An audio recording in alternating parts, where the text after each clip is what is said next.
तव कथामृतं तप्तजीवनं कविभिडीडितं कल्मषापहं श्रवणमंगलं श्रीमदाततं भुवि गृह्णन्ति ये भूरिदा जनाः।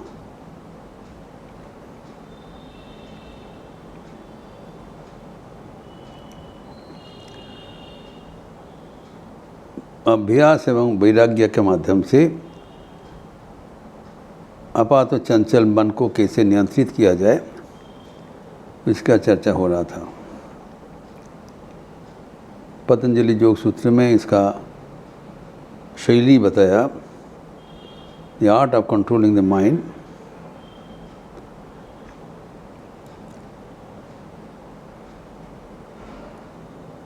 सतु दीर्घ काल नैरात्तर्य सत्कार आसेवित तो दृढ़ भूमि ही। अभ्यास करना पड़ेगा, दीर्घ समय तक करना पड़ेगा एवं निरंतर करना पड़ेगा, एवं करते समय ध्येय वस्तु के प्रति रुचि होनी चाहिए, आदर होना चाहिए। Should not be A drudgery और a stereotype routine. Most of us are doing it as a routine. करना पड़ता है, इसी कर रहे हैं। करने में आनंद मिलना चाहिए।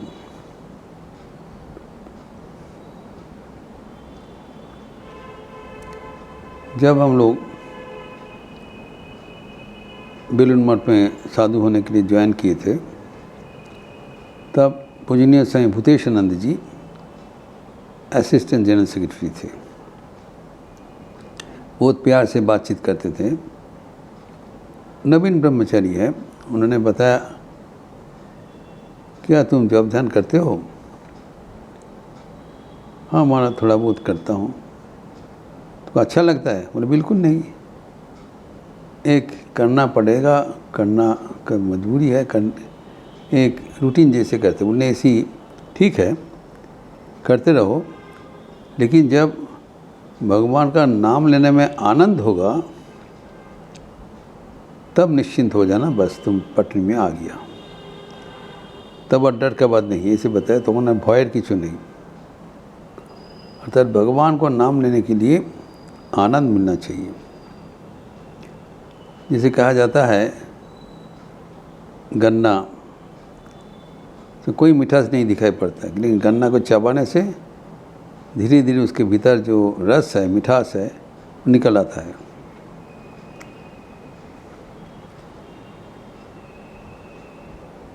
तो ही भगवान का नाम पहले दोहराने से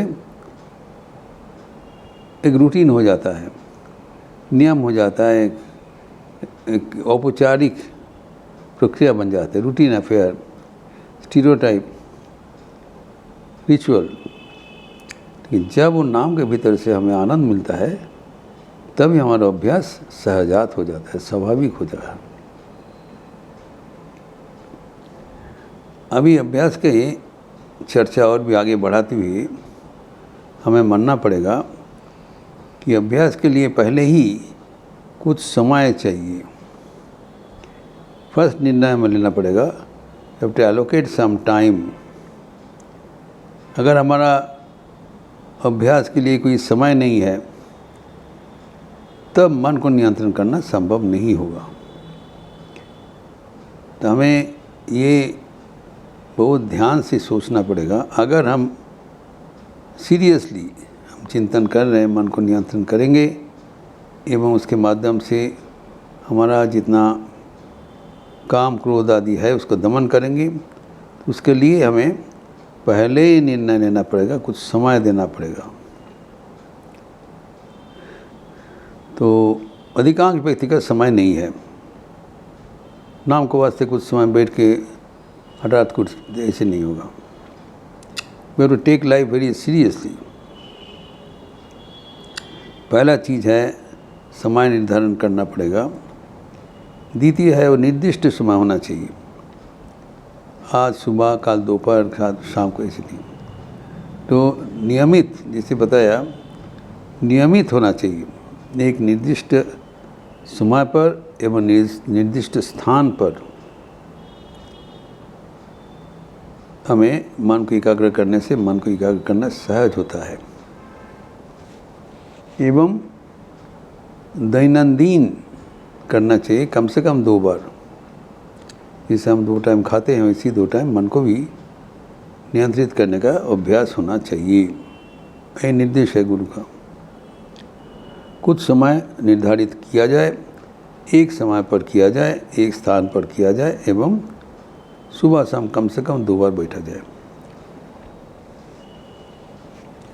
अभी जब मन को हम नियंत्रण करने का प्रयास करते हैं, उसमें क्या अभ्यास का क्या बताया? तत्र स्थितो जत्नो अभ्यास। हम लोग चर्चा किया था पतंजलि योग सूत्र का जो 113 कि मन को ध्येय वस्तु में लगाने के लिए, स्थिर करने के लिए, स्थिर करने के लिए जत्न करना है। तो जब लगन से मन को स्थिर करने के लिए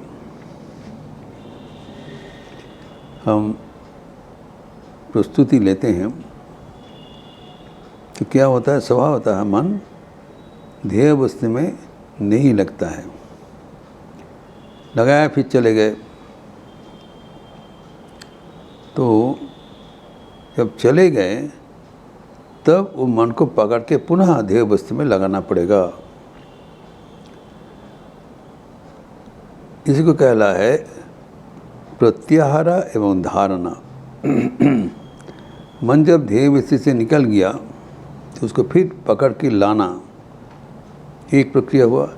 क्यों लाने के बाद पुनः ध्येय वस्तु में केंद्रित करना, यह है धारणा। This goes this pair goes back and back. जब मन चले जाएंगे, जिसे कहा गया भगवद गीता में षष्ठ जत जत निश्चलति मनश्चंचल अवस्था तद तद नियम तत्। जब जब मन को हमें सजग रहना चाहिए, सतर्क होना चाहिए।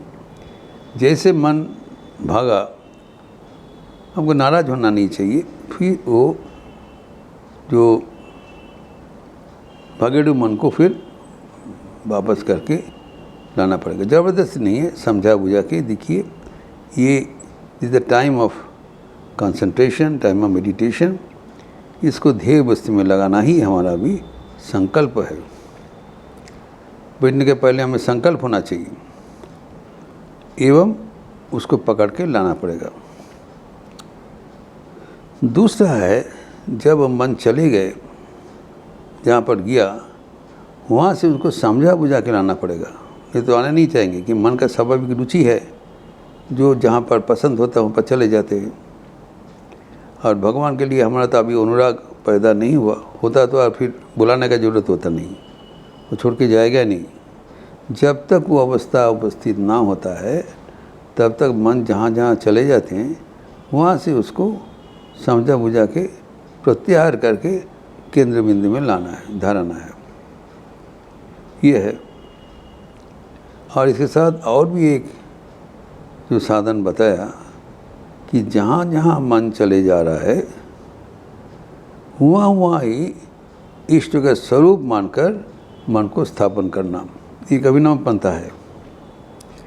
वहाँ से मन को वापस लाने का जरूरत नहीं है। जहाँ पर मन गया है उसके साथ, हमारे इष्ट के साथ अभिन्नता स्थापन करना, मन वहाँ पर ही रहे। मन को हमें वापस नहीं लेना चाहिए, हमें वहाँ पर जाके अपने को स्थापन करना चाहिए।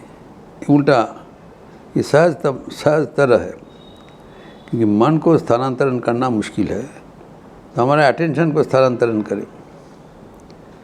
इसीलिए कहा गया है इसका कृष्ण का प्रति इष्ट है, तो कृष्ण का उनको ध्यान करते उनके प्रति एकाग्रता रखने का प्रयास कर रहे हैं, लेकिन मन कृष्ण का छोड़ के दूसरे कहीं चले गए। तो अभी उसको मन को इधर उधर भगाने का परिवर्त में साधन है जत्र जत्र नेत्र पड़े तत्र तत्र कृष्ण स्फुरे। जहाँ ही मन गया है वहाँ पर कृष्ण की उपस्थिति कल्पना करें। भगवान तो सर्वव्यापी है, तो जहाँ पर हमारा रुचि है उसके साथ भगवान का अभिन्नता कल्पना किया जाए। जैसे ठाकुर एक उदाहरण दिया है, किसी का अपना भतीजा था, एक लेडी का, ठाकुर ने बताया तुम्हारा वो ध्यान हो रहा है, बैठते हो? बोले मैं तो बैठती हूँ, लेकिन मेरा मन भगवान के प्रति नहीं जाता है। किसके पास जाता है? मेरा एक बच्चा ने जो हमारा भतीजा है, छोटा लड़का, उसको मैं बहुत प्यार करता हूँ, उससे मन नहीं हटा सकती हूँ। तो ठाकुर ने बताया ठीक है, तुम उन्हीं को कृष्ण का रूप, बाल गोपाल का रूप समझते हुए उन्हीं को ही कृष्ण समझते हुए सेवा करो, मन वहाँ पर ही रखे। तो उनका बहुत सहज हो गया, जिसको साथ उनका प्यार है तो उसी को पकड़ के वो अल्टीमेटली भगवान के पास पहुँच जाएंगे। तो भगवान का ही स्वरूप है। The purpose is to keep the mind steady, शांत होना चाहिए। तो विषय में जाने से मन शांत नहीं होगा, मन अशांत होगा। तो भगवान की जो चिंतन से मन एकाग्र होगा, केंद्रीभूत होगा, मन शांत हो जाएगा। यही कैलकुलेशन है। अभी भगवान को पास जाने के लिए, मन को शांत करने के लिए हमें मन जहाँ पर ही जा रहे हैं वहाँ पर भगवान का सान्निध्य अनुभव करने का प्रयास करें। भगवान चारों ओर विराजमान है, लेकिन वहाँ पर हमारा जहाँ पर जो रुचि है, जहाँ पर मन स्वाभाविक रूप से जा रहा है, वहाँ पर ही भगवान का सान्निध्य उपस्थिति कल्पना करें। मन को इधर इधर करने की जरूरत नहीं है।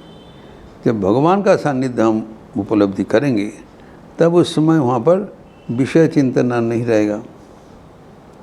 ईश्वर में अनुराग ही संसार के प्रति विराग है। दिन और रात एक साथ नहीं रह सकता है।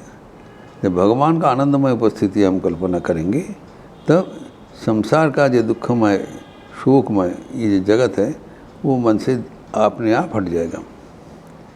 मन जब भगवान का चिंतन में तन्मय हो जाएगा तब आनंद में भर जाएगा, और वही है अभ्यास का फलश्रुति। बारंबार अभ्यास करते हुए मन जो ध्येय वस्तु पर स्थिर हो जाता है। प्राथमिक अवस्था में नहीं होगा। प्राथमिक अवस्था में मन इधर जाएगा उधर जाएगा, जाने दीजिए। तो जब इधर उधर करते करते जब जाएंगे वापस लाइए, प्रत्याहार करिए। हाँ, दूसरा मेथड में क्या है, जहाँ जा रहे हैं उसे वापसी लाने का ज़रूरत नहीं है। वहाँ पर ही हमारा ध्येय वस्तु को लेके स्थापन करना, हम वही भगवान का एक स्वरूप है। भगवान तो चारों ओर विद्यमान है, सभी भगवान का ही स्वरूप है।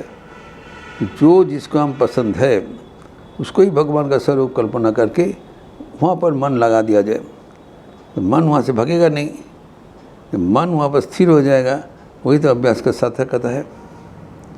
किसी उपाय से मन को एक स्थान में स्थापन करना, ये लक्ष्य है। मन को स्थिर करके एक जगह पर स्थापन करने से भगवत कृपा में मन में असीम शक्ति विकसित होता है, और वो शक्ति से हम हमारा मन को नियंत्रण कर सकते हैं।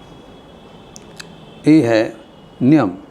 तो मन को नियंत्रण करने के लिए नियमित रूप से अभ्यास करना चाहिए, कुछ समय निर्धारण करना चाहिए, एवं वो निर्दिष्ट समय होना चाहिए, एवं कम से कम सुबह शाम 2 बार होना चाहिए, एवं मन को ध्येय वस्तु में लगाने के लिए हमें तत्पर होना चाहिए। सावधानता अवलंबन करना चाहिए ताकि मन ध्येय वस्तु छोड़ के जाने से या उनको वापस लाएं, अथवा हमारा ध्येय वस्तु उस जहाँ पर मन गया वहाँ पर विराजमान है ये मान के वहाँ पर भगवान को उपस्थिति कल्पना करें। इस प्रसंग में और भी आगे बढ़ाते हुए हम अगले दिन और भी तरीका है, उपाय है मन को स्थिर रखने का, वो हम अगले दिन बताएंगे। ओम शांति शांति शांति। हरि ओम तत्सत्। श्री राम कृष्णार्पणमस्तु। आप लोग अच्छा रहिए, स्वस्थ रहिए, आनंद में रहिए। नमस्कार।